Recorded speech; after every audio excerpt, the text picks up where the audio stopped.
আসসালামু আলাইকুম ওয়া রাহমাতুল্লাহ। আসসালামু আলাইকুম ওয়া রাহমাতুল্লাহ।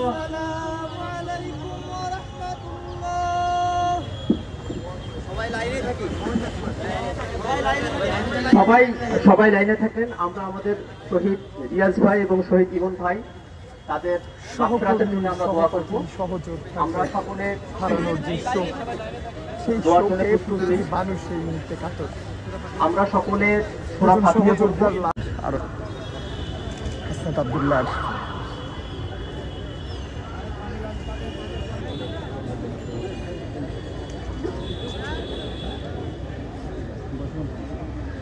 জানাজা শুরু থেকে শেষ পর্যন্ত কাঁদলেন হাসনাত আব্দুল্লাহ। হাসনাত আব্দুল্লাহর কান্না দেখে চোখের পানি ধরে রাখতে পারল না সাংবাদিকগণ।